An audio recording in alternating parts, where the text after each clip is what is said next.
Boa noite a todos, queridos irmãos, queridos companheiros de caminhada espírita.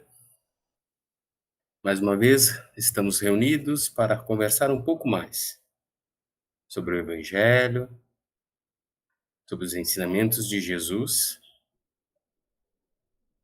sobre o Espiritismo e todas as informações ricas em detalhes, em reflexões que Jesus nos trouxe, deixando esse vasto conteúdo, esse vasto conhecimento, e que nós tenhamos a humildade de aprender todo dia um pouco mais com ele. Nesse sentido, vamos elevar os nossos pensamentos, rogar a Deus Pai paz, luz e proteção. Que possamos a cada dia encontrar um caminho, a verdade e a vida através dos seus ensinamentos, através das suas reflexões, através do seu auxílio. Pois Jesus já disse que era a verdade e a vida. E sendo assim, possamos nós encontrar através dele o nosso caminho para a salvação, para o nosso aprendizado e para a nossa evolução. Que assim seja. E na noite de hoje, nós vamos falar sobre um personagem tão importante que nós encontramos no Evangelho de Lucas, Zaqueu. Tão importante que até música tem, né? Mas antes de iniciarmos a fala sobre Zaqueu, precisamos compreender um pouco mais como estava a situação de Jesus, do seu apostolado, naqueles instantes quase que finais da Odisseia de Jesus, vamos dizer assim. Dentre os apóstolos, principalmente Filipe e Tiago, existia uma certa, como que vamos dizer, um certo determinismo em dizer quem podia ou não ser seguidor de Jesus. Como assim? Os nossos irmãos achavam que para ser digno de ser seguidor de Jesus, a pessoa tinha que ser humilde, mas não humilde de coração, ou assim, de espírito. Precisava ser humilde também nas questões materiais. Então, aqueles que tinham um pouco mais de condições, segundo os nossos irmãos do apostolado, precisavam abdicar de tudo para seguir o mestre. Claro que isso não passou desapercebido pelo mestre.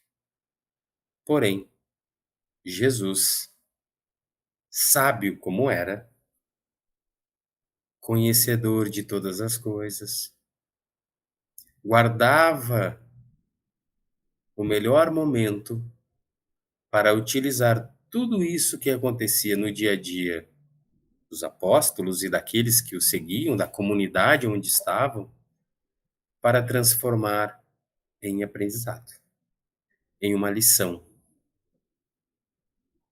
Jesus, muitas vezes, foi necessário agir, apaziguar os ânimos dos nossos irmãos, porque estavam em, em conflito, em discussão, principalmente com Levi, que tinha um olhar diferente deles em relação àqueles mais abastados,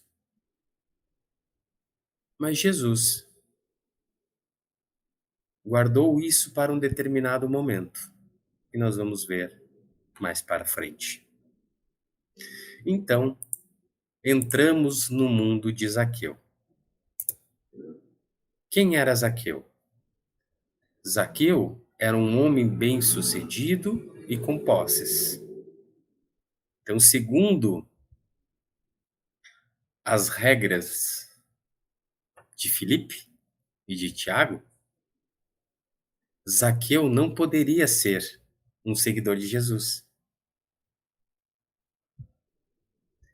Principalmente porque Zaqueu trabalhava para o Império Romano, exercendo o cargo de chefe dos publicanos em Jericó.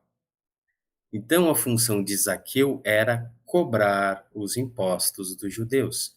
Um judeu cobrando o judeu em favor de Roma. Então, isso era extremamente mal visto pelos judeus.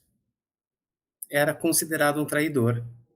Então, Zaqueu, por mais que tinha posses e tinha uma posição em Jericó, não era muito bem visto pelos seus irmãos, vamos dizer assim, os judeus. Então, o publicano, a função do publicano, e aí é importante ressaltar que dentro do colégio apostólico nós temos um publicano que é Mateus. Aí paramos para pensar como foi interessante a construção desse colégio apostólico, vamos dizer assim, porque muitas vezes imaginamos que para estar junto do Cristo, caminhando passo a passo, já deveriam ser espíritos de uma elevação muito maior, para auxiliar o Cristo na execução de suas obras, compreenderiam mais fácil. Mas não, Jesus escolheu pessoas que seriam uma síntese da sociedade da época, de várias matizes, justamente mostrando que os seus ensinamentos, as suas ideias, as suas orientações eram para todos. E ele fez. Tínhamos Mateus, que era publicano, Pedro, que tinha assim, quase um cão de guarda de Jesus Cristo, uma virilidade, uma força, com uma energia que muitas vezes ultrapassava a barreira, vamos dizer assim, do sensato. Então, dentro daqueles que estavam próximo de Jesus, existia um pouquinho de nós, dessa humanidade que ainda está envolta no egoísmo, no orgulho, que tira conclusões precipitadas, que pré-julga, pré-determina e pré-condena. Dentro de todo esse ambiente, e isso que nós estamos praticamente chegando ao final do terceiro ano, então esses irmãos estavam com Jesus há muito tempo já.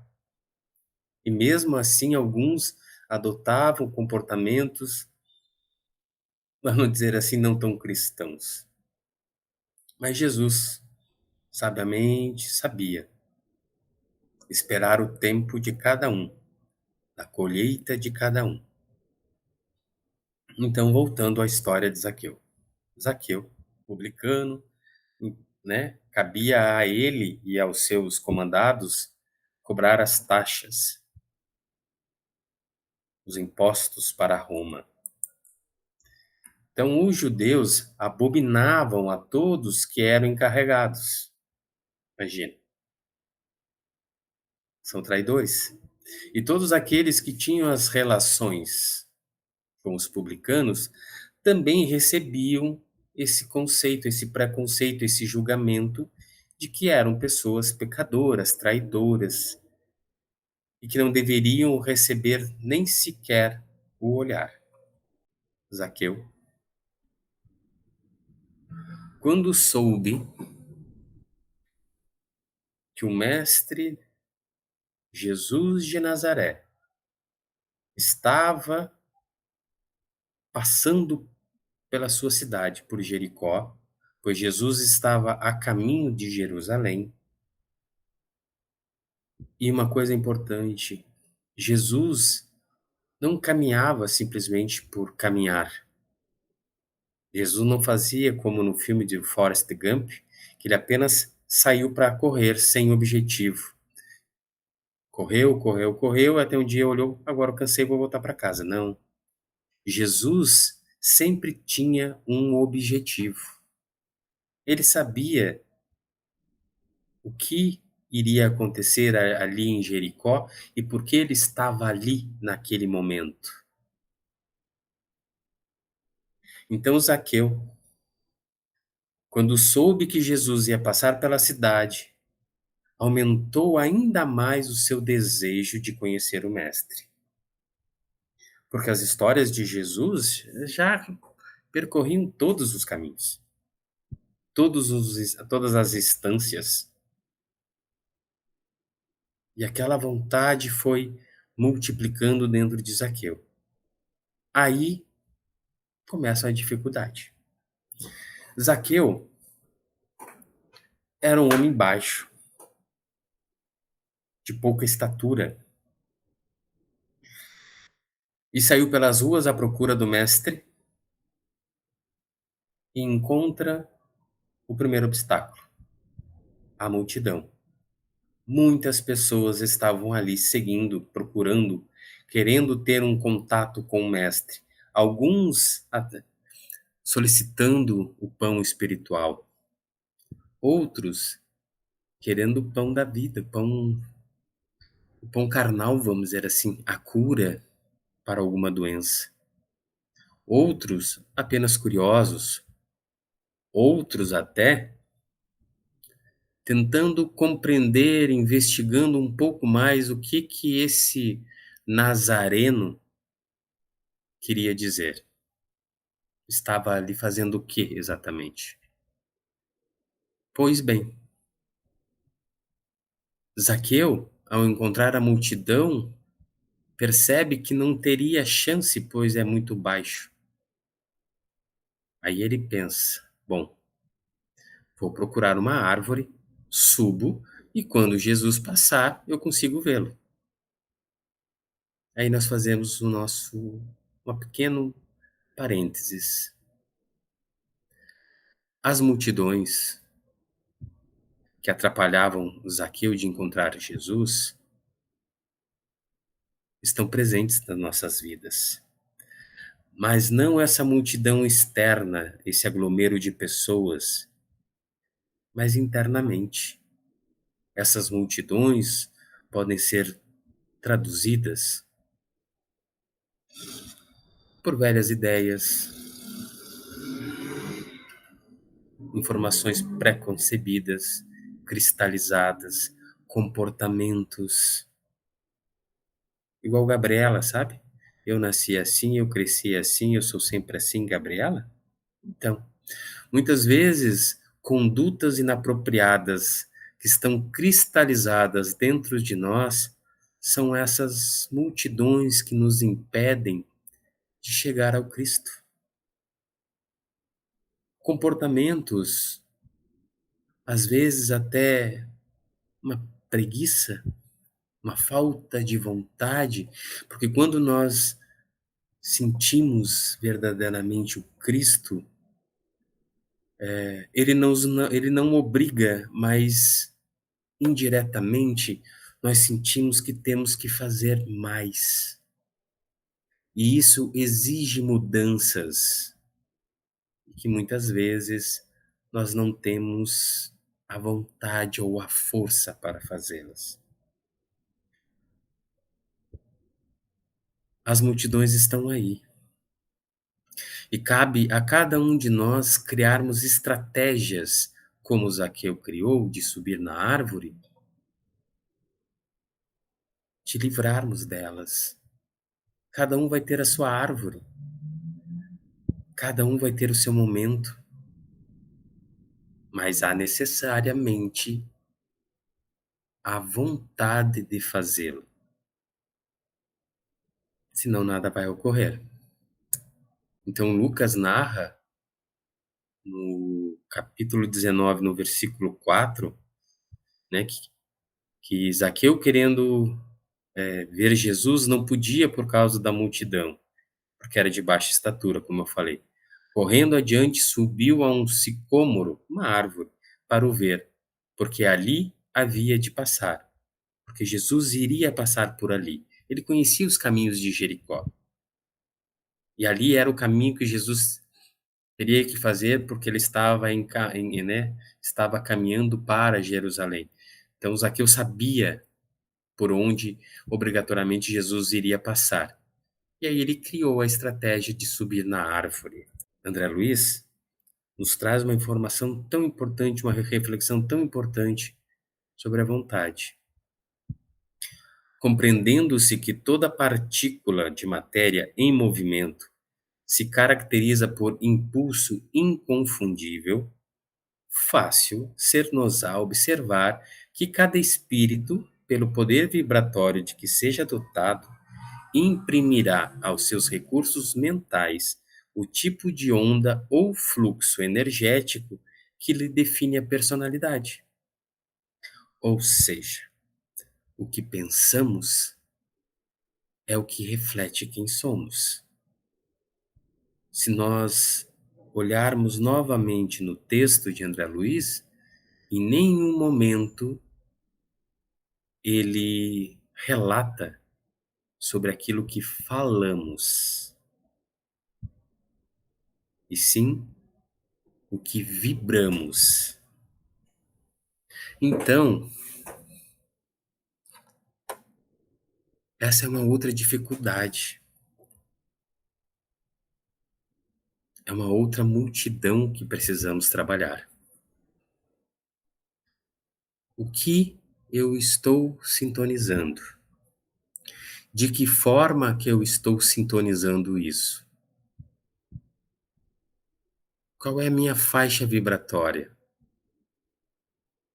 Muitas vezes, nem percebemos. Quando Jesus fala lá, orai e vigiai, é isso.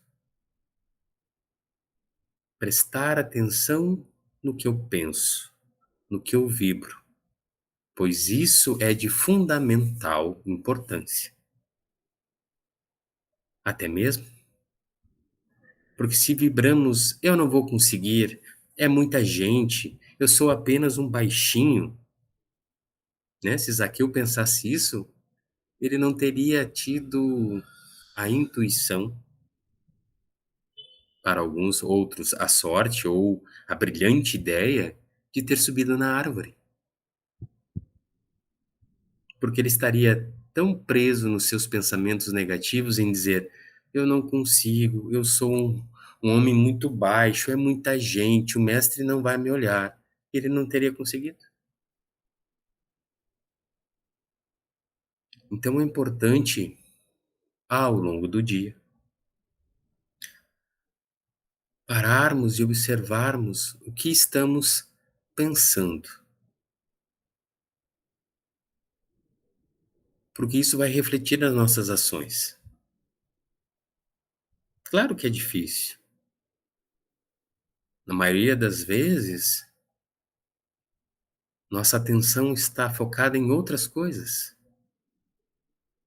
Muitas delas em função de atividades de trabalho, de escola, outras de lazer, ou outras simplesmente de nada.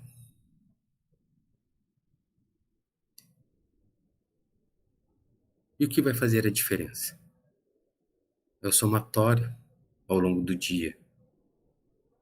Quantas vezes eu paro e penso em Deus? Quantas vezes eu paro e penso em amor, em luz?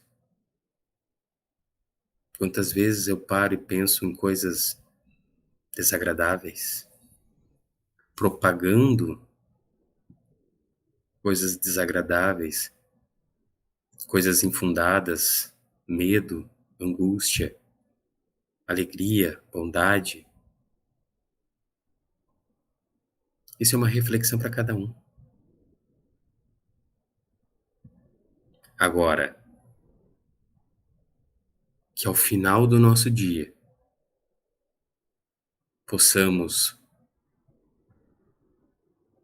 fazer um checklist, uma avaliação e encontrar resultados positivos, vai depender do nosso orar e vigiar.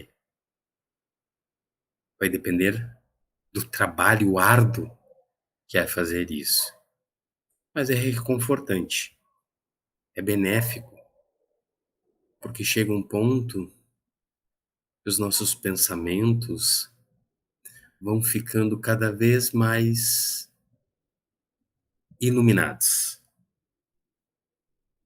É uma questão de rotina, é uma questão de escolha. Ah, mas eu não consigo ir cair, não tem problema. O problema não é o cair, o problema é ficar lá deitado no chão. Ah, mas eu não consigo. Muitas vezes nós não conseguimos sozinhos, mas Jesus não nos deixa desamparados nunca. Apenas precisamos vibrar de uma forma melhor para receber esse auxílio, essa ajuda. Para termos, como Zaqueu, a ideia de subir na árvore para sermos vistos, vibrando intensamente esta vontade. Aulus nos fala que usando a alavanca da vontade, atingimos a realização de verdadeiros milagres. Ah, mas eu já pedi tanto e não consegui, é besteira isso. Muitas vezes a gente pensa isso mesmo, porque ainda não conseguimos atingir um padrão vibratório adequado. Ou o que solicitamos não não vai nos trazer os benefícios que imaginamos. Jesus sabe, nós é que não sabemos. Então, muitas vezes, desistimos na primeira dificuldade. No primeiro esbarrão da multidão, eu digo: ai, não, para que eu estou fazendo isso? Jesus não vai me ver mesmo. E aí eu volto para casa. Então, quando tiver esse primeiro esbarrão, encontrão, eu tenha mais força para encontrar a minha árvore e lá subir, aguardando a passagem do Mestre. Emmanuel já traz a seguinte informação.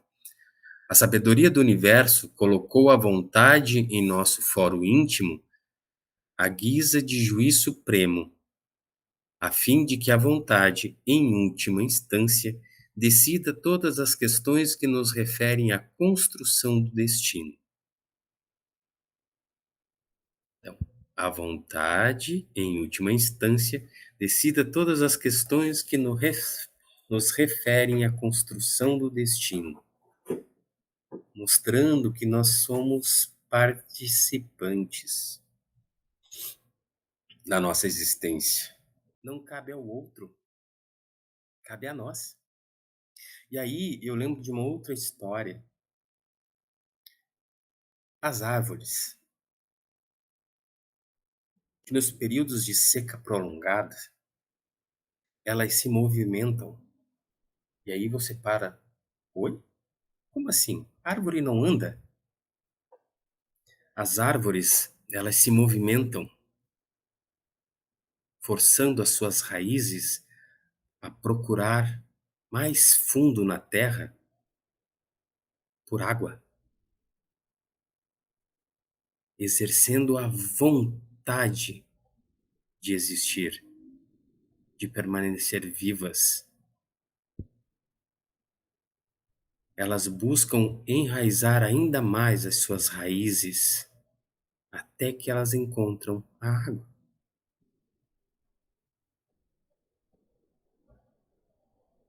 Nós, filhos de Deus, dotados do princípio inteligente, da inteligência, não podemos ficar parados, inertes, pois senão a multidão passa e nos leva, nos carrega, e aí nós perdemos a condução da nossa existência. Nós somos levados. Então a vontade tem que ser a força motriz na busca da nossa melhora, do nosso crescimento. Ah, mas é difícil. É difícil? Claro que é, mas é necessário. E o Espiritismo está aí nos dando condições, ferramentas, caminhos, receitas, orientações de como fazer. Jesus já falou, Kardec codificou. Que possamos nós ter a humildade de ler e aprender como fazer. Jesus já mostrou. Zaqueu nos deu um exemplo vivo. Deu seu jeito, encontrando uma árvore. E cada um de nós encontre o seu jeito, encontre a sua árvore para ter esse momento de contato com Jesus. Então, Zaqueu saiu de sua casa, eufórico, porque poderia ver o mestre, encontrou a primeira dificuldade, que era a multidão, encontrou a solução, subiu à árvore e ficou aguardando. Até que de repente houve o burburinho das pessoas e Jesus passa. Quando Jesus passa, isso está lá em Lucas, Jesus olha aquele homem, olha para cima e diz: Zaqueu, desce depressa. Quero ficar em sua casa hoje. Imaginem o espanto, a onda de alegria que esse homem não sentiu. Porque além de ter visto o mestre também o viu. E além disso, olha para ele e diz: desce depressa, que hoje eu quero estar em sua casa. Deve ter descido voando da árvore, com o coração repleto de energias, de amor, de felicidade.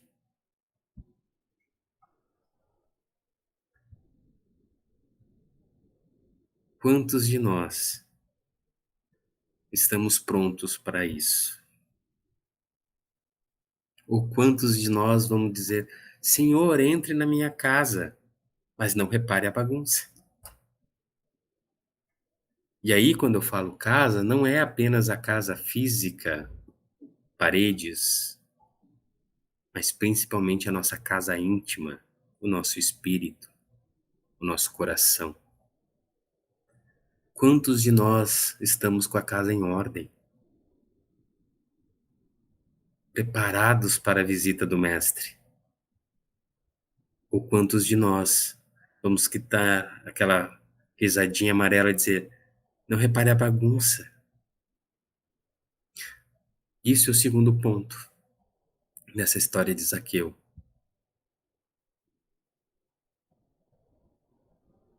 E que está relacionado ao que eu falei antes em relação ao orar e vigiar, da vontade, da faixa vibratória. Não sabemos quando isso pode ocorrer. Pode ser nesse exato momento. daqui a 1 milhão de anos. Então, aos poucos, vamos trabalhando, colocando a casa em ordem, organizando as coisas, ajeitando cada coisa no seu lugar, tirando os lixos que muitas vezes ficam guardados num canto. Quantas mágoas muitas vezes trazemos em nosso coração, angústias sem fins, intolerância, preconceito, raivas, medos, orgulho. Claro que todos alguma coisa de bom nós temos, uns mais, outros menos, mas isso é de fórum íntimo. Cada um de nós temos que parar e refletir. Hoje, se Jesus me olhasse e me dissesse: desce da árvore, que eu quero estar na sua casa, quantos estaríamos com a casa em ordem, prontos para receber Jesus?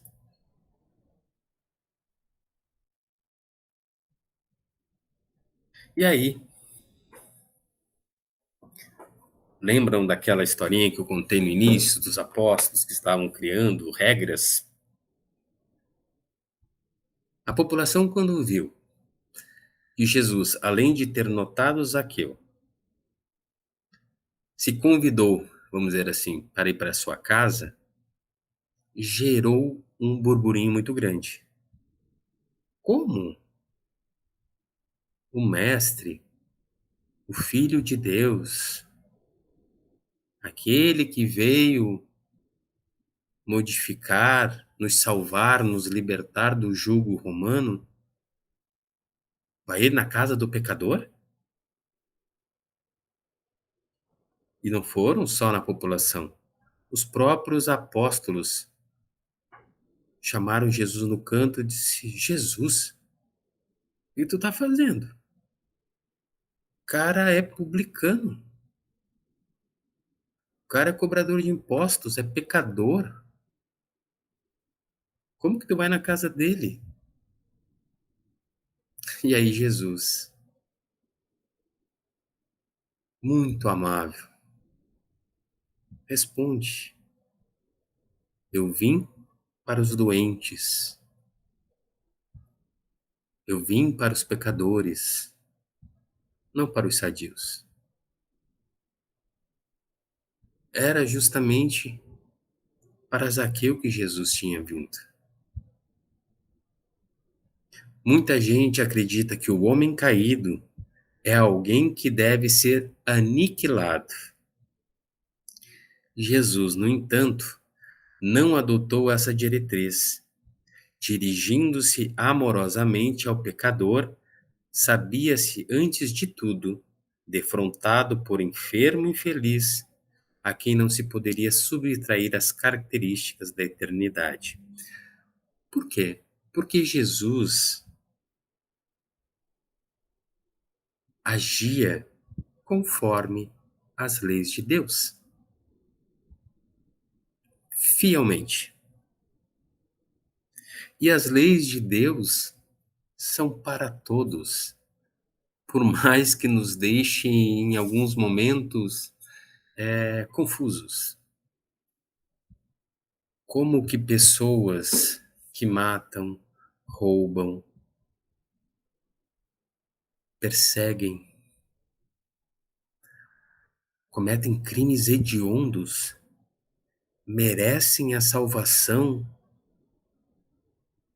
igual a mim, alguém que teoricamente é uma pessoa de bem?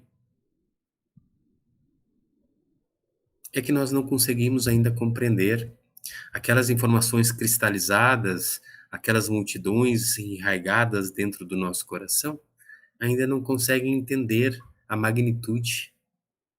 Porque Jesus, quando disse amai-vos uns aos outros, ele falou para todos, não amai-vos a alguns. e sim todos. É difícil. É difícil.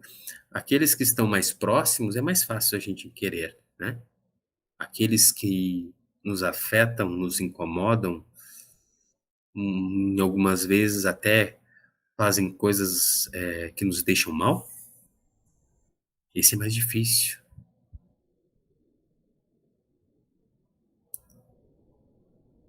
Mas o importante é, o dia que nós compreendermos realmente isso e vivenciarmos a misericórdia divina, como diz lá, bem-aventurados os que são misericordiosos, nós vamos ter um pouco mais de entendimento de que cada um está num padrão vibratório.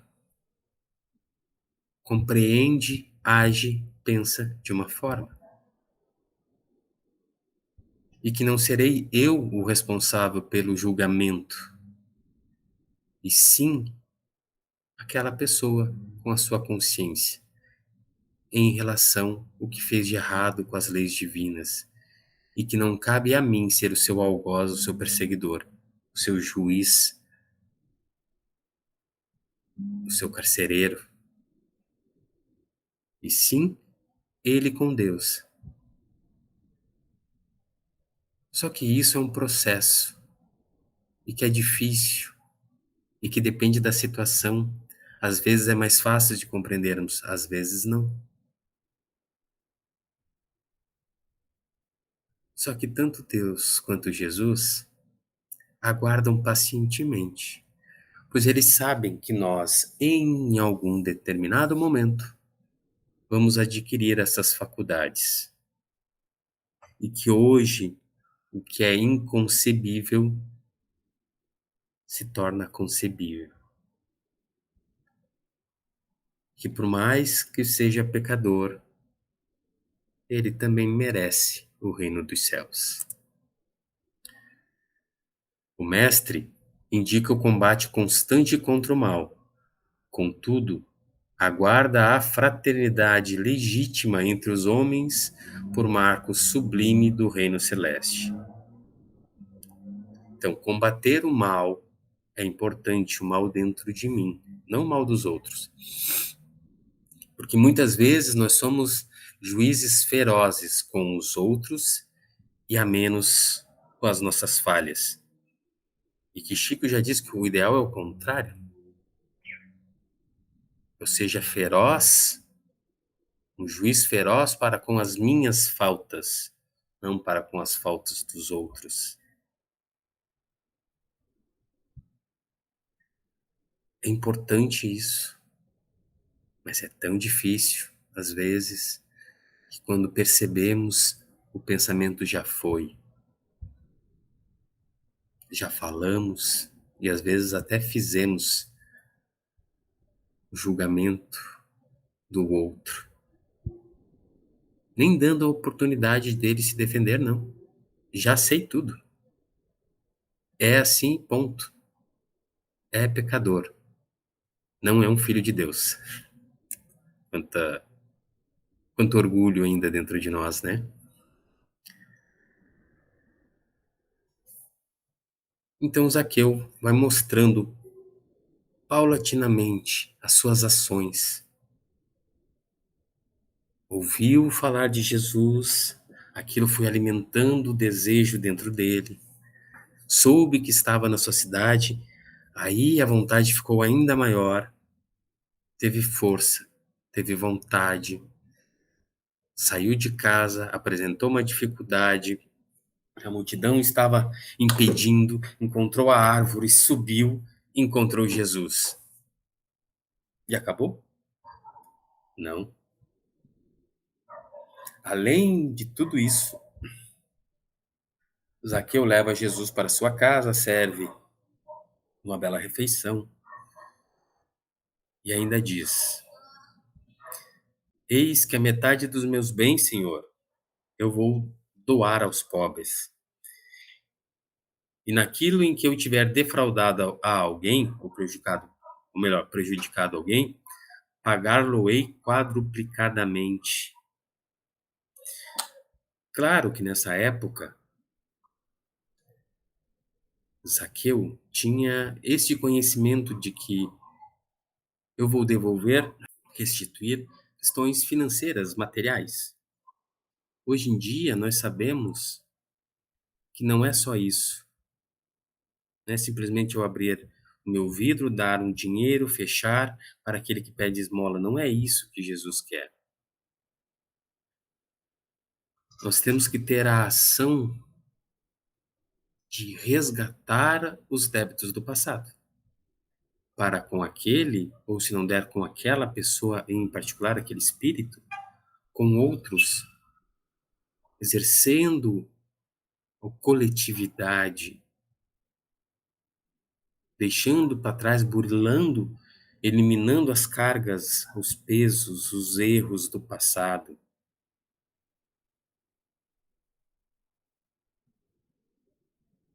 Esta é uma outra ação que Zaqueu nos ensina. Não é simplesmente conhecer Jesus, é agir, vivenciar Jesus. Conhecer é muito bom, é libertador. Agora, vivenciar os seus ensinamentos na realidade, esse é o grande desafio. E é isso que Jesus quer. É importante conhecê-lo, mas é mais importante ainda é modificar as nossas ações, como Zaqueu. A obra maior do Evangelho, porém, é o aperfeiçoamento da criatura. Quando a criatura lhe assimila os princípios de reforma e elevação, aí o Evangelho deixa de ser um livro com palavras e torna-se uma ação do nosso coração.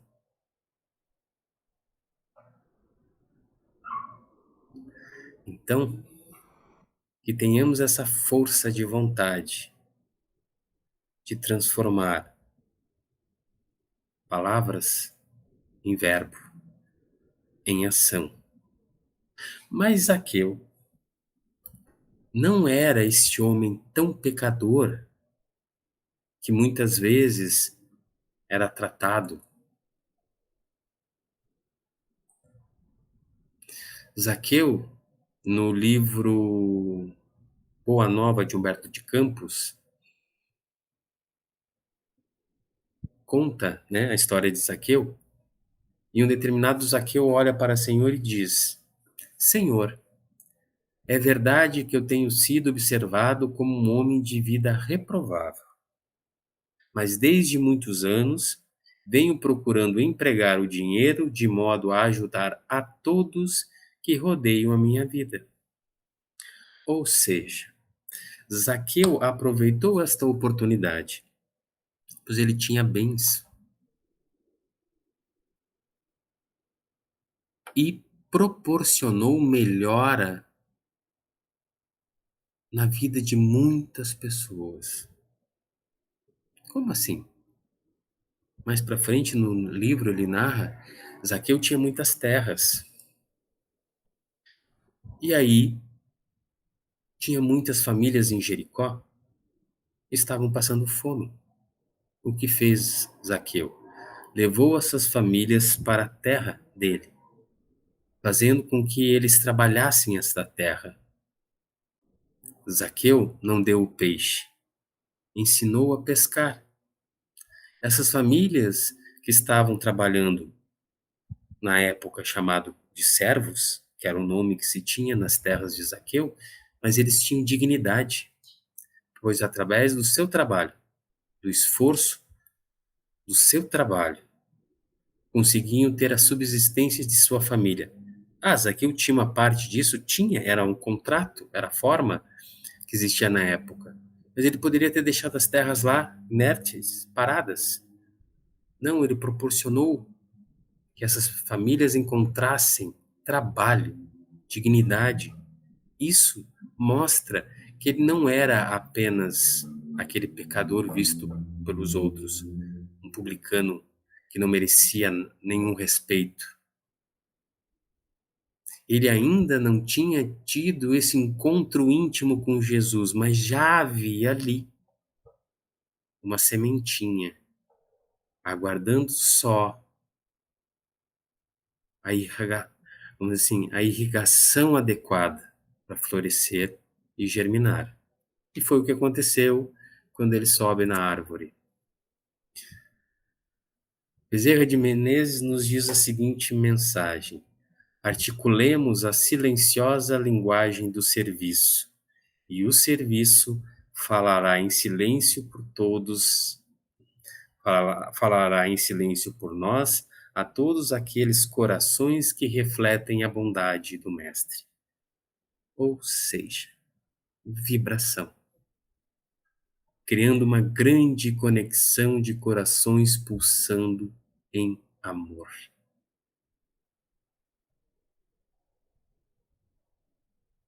Que possamos ter a condição de fazer isso.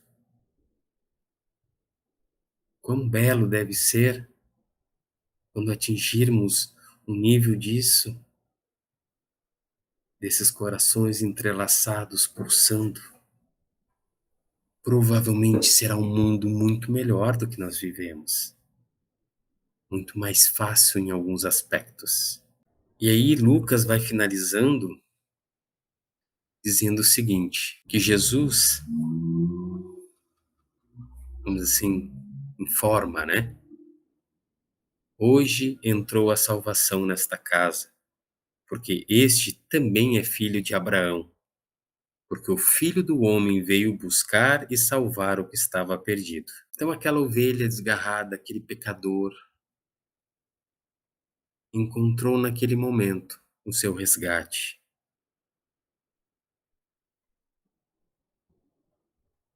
Que possamos nós trabalhar para que um dia seja a nossa vez.